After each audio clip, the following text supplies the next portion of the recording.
Well, there's a few teams on our side, I think, that have just an elite skill level up front.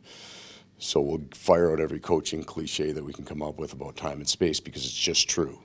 And that would also be true of our team, right? Fairly close to goals scored numbers. If you give those guys enough time and space, they beat your goaltender. So how do you take it away from them? Well, everybody has that plan. I think in our in our last 2 weeks, we have had Pitt, and they had, I think, were on a tremendous roll when they came in, and you got Vegas, and then you got New Jersey, and in some ways, all three of those guys have some teams have high-end guys, and it's about time and space for both teams. So we will do everything that we can to take that away from them, and as they will to us. Benny and Duke both out there this morning. Any updates? Duke is in, Benny is not, but optimistic. He wasn't wearing gold, and he was on the ice, so hopefully sooner rather than later. Bob in that tonight? Correct. Any, just with Pride Night and with what everything's, a couple of instances around the league, any issues with that with your team tonight, or is everybody good to go for it? As an organization, we've decided, and rightfully so, to move forward with it and support it and celebrate it. Every teams around the league and players around the league, they've got the right to their opinion, and we've got the right to ours. I've seen the sweaters; they're great looking. It should be a great night tonight. And just coming off a loss, you're talking about you've had some big teams come in here. Do you feel any added pressure now that you've lost one because you hadn't in a while? Just or is it just the same? Everybody's going to lose one, right? We've got the three teams that are fighting for their lives right now, and that's the key piece. So Pittsburgh loses 4 straight, which would be a catastrophe, and they played fantastic last night against Colorado. It's similar, right? They got Ottawa, I think they put up 48, we put up 44, had a whole bunch of chances to score, but you lose the game. So as much about people talk about going on a run at this time of the year, the key piece is getting off the mat when you lose, is leaving it there, which is the same mindset as playoff hockey. You're not winning every game. You got to suffer your losses and get back on your horse, and that's where we feel we're at right now. Back-to-back night, we put up enough. We didn't defend hard enough.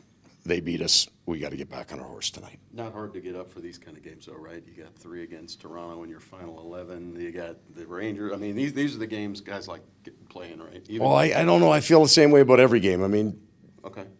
I think the opponent, when you play an elite team, if you're off, they're going to beat you. So there's no room for error. So both teams tonight will have a very healthy respect for the other team's offense, and all they're going to talk about is keeping yours going and shutting theirs down. Yeah, you got 3 to go with Toronto. Do you have a sense how they're different, if at all, with the additions they've made since the deadline? Well, tough with O'Reilly out, and then how it looks, and they're in a completely different world right now. They're playing with stuff, right? They're playing with their food. They got enough. They're good. So 2 teams, I don't know, they approach the game any less hungry, but we certainly have a lot more at stake. Your team has had a lot of success against Atlantic Division opponents this season. I think 13-4-2. Just why do you think that is? It's probably an understanding of style-wise. We fit on that style of game. Both we skate real well, and we got a lot of guys that can score. And goaltending is a critical piece to all that. Bob's been real good in a lot of those games, and we're going to need him to be good here tonight. And they're going to need their goalie to be good tonight. But we play a speed-based game, and a lot of those teams that you're talking about do as well. The NHLPA player poll came out yesterday. Barkov, one most underrated player, ran away with it. I think he's won it almost every year he's been in the league. What's it going to take? I'd like him to be overrated at some point, or maybe not overrated, fully appreciated. Yeah. More eyes on the Florida Panther hockey games. If you watch this guy play enough, you get a full appreciation of his greatness. So hopefully we get to see it tonight. Toronto's a big market. We got 3 of them. By the end of the 2 weeks here, hopefully we can get him bumped up in his rating. But he's such a quiet guy. I think it's also part of that because you got Tkachuk. Nobody thinks because he's brash. He's in your face. Like Barkov just does his job, right? I mean, his game doesn't lend itself. I would think it's true. There are personalities that are quieter, but at the same time, I don't consider Connor McDavid a very loud guy. Okay. And we appreciate him. But agreed. I think he is a unique personality, very quiet, exceptionally humble man. But a great talent, really a wonderful person to be around and to watch him interact with his teammates. He is very unique in his place in the locker room. Matthew Tkachuk hitting 500 games tonight, only 25 still. Where do you maybe expect him to see? We know how good he is now, but maybe when you get to game 700, 800. Well, I think you're starting to see something so quietly, and I didn't do the stats for you on this one, but he went a long stretch of games without taking a penalty, and then I think one night we were all in the penalty box all night long, and he was in for a bunch, but he's got about one aberration now in a long stretch of hockey, a full appreciation of how important he is to us on the ice. I believe truly you're seeing the maturation of a guy. He's a feisty guy, and he's an energy guy, and I think he leads with that. And now he's developed into a player that is good on both sides of the puck and clearly an elite point producer. And he's an understanding that we need him on the ice now. So his discipline has gone kind of through the roof here.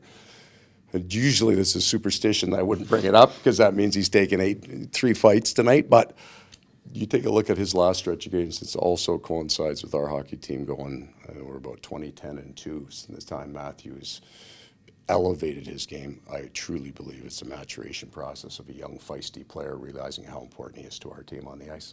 On the penalty cockpit, we spoke about it a lot over the last month, but I think you guys have only taken like 5 minors in the last 3 games. There goes that superstition we were talking about a little bit. Anything to it, or is it just kind of No, the law of averages playing out? No, it's learning how to play hard. It is a different style of game.